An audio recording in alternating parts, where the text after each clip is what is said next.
What's going on, culés? And welcome back to Blaugrana Zone, your destination for all things Football Club Barcelona.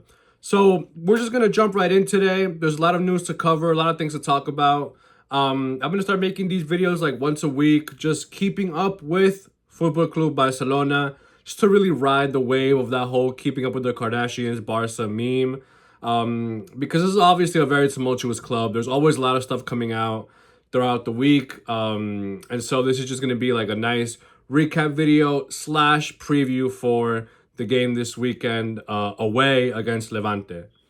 So first of all, we're going to continue. First up top, Robert Lewandowski back in training, back available for selection this weekend. What really excites me about this is that it's not that I didn't like the Ferran minutes last week or the Rashford minutes. It's that we were missing Lewandowski's presence in the striker zone. We're missing what he brings to the team as a finisher, right? We had that Ferran goal last week, but it was pretty controversial. And if we didn't have Lamine playing hero ball, we would be standing on possibly a draw, right? And that Lamine hero ball is something else I want to talk about just very quickly. I don't really enjoy hero ball that much because sometimes Lamine might not have it, right? That's a lot of pressure to put on yourself as an 18-year-old. But when he does make it happen, it's absolutely magical. I just don't think that's something that we can rely on week in, week out. Um, I Yeah, that's just something very interesting that was brought to my attention through just looking at Barca news on Twitter, right?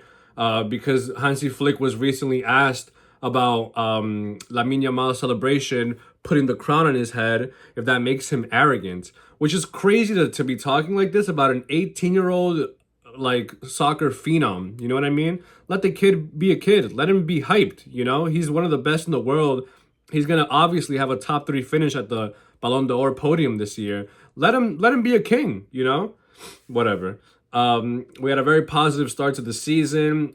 Jules Kounde signed an extension until 2030. Our French defender, are part of that wall in the back. We have him for another 5 years, which is pretty big news.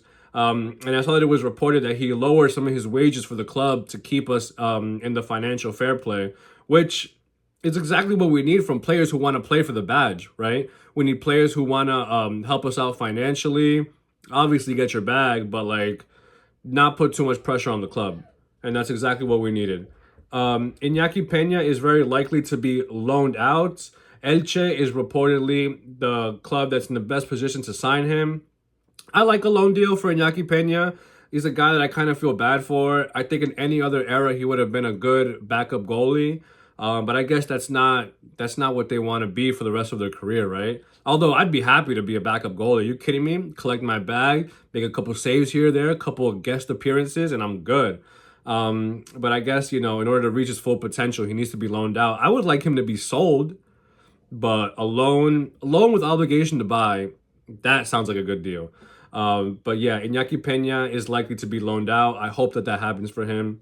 Casado's exit was not ruled out yet. So recently, Hansi Flick said that Casado is a player that he wants to keep for the future, that all of our pieces that he has right now, he intends to keep.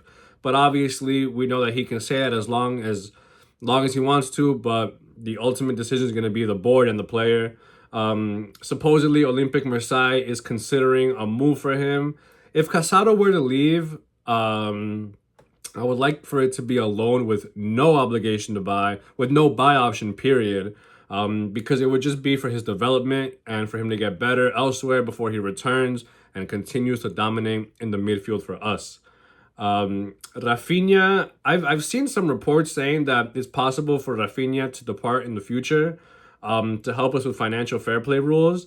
But I don't buy that hype. I don't buy that hype just because Rafinha is such a core part of our team, core part of our attack. He's one of the only people who can attack and defend at a very, very high level. I don't know if you guys remember that Benfica game last year where Rafinha tracked back with Ferran, and then he made that crazy run to score the winner.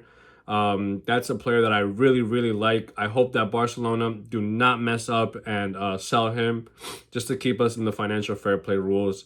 Barcelona is reportedly open to signing another center back if the opportunity arises, which is a big if, right? I really hope that we don't do that. I think that we should stay where we're at right now. You know, I think our defense is still good enough to compete with some of the best teams in Europe, even with the departure of Inigo Martinez, which, as I've said many, many times before, we're going to feel it throughout the season. So trust and believe that we're not like solid, but we're good enough, you know? That those are like the big focal points that have been happening, you know, leading up to this game.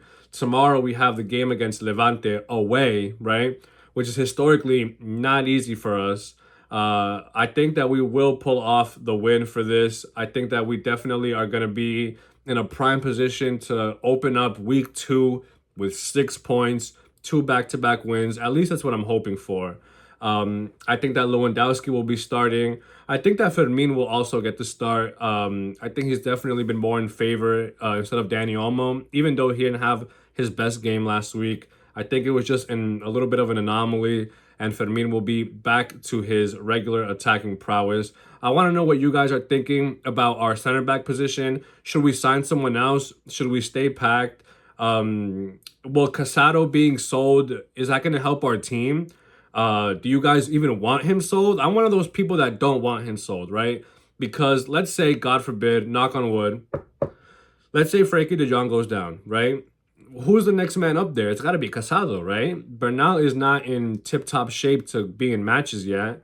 But we also have that problem in the defense, right? If one of our guys goes down, knock on wood, that doesn't happen. Who's up next, right? Will it be Christian Eriksen? Will it be Christensen? Will it be Eric Garcia? That's why I got those names mixed up.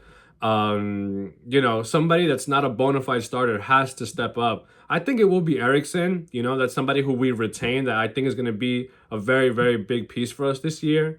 But who knows, you know? Let me know what you guys think in the comments about that. I want to know what you guys are thinking. I want to discuss.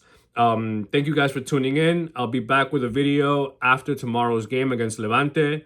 Thank you guys for all your support, and Visca el Barça.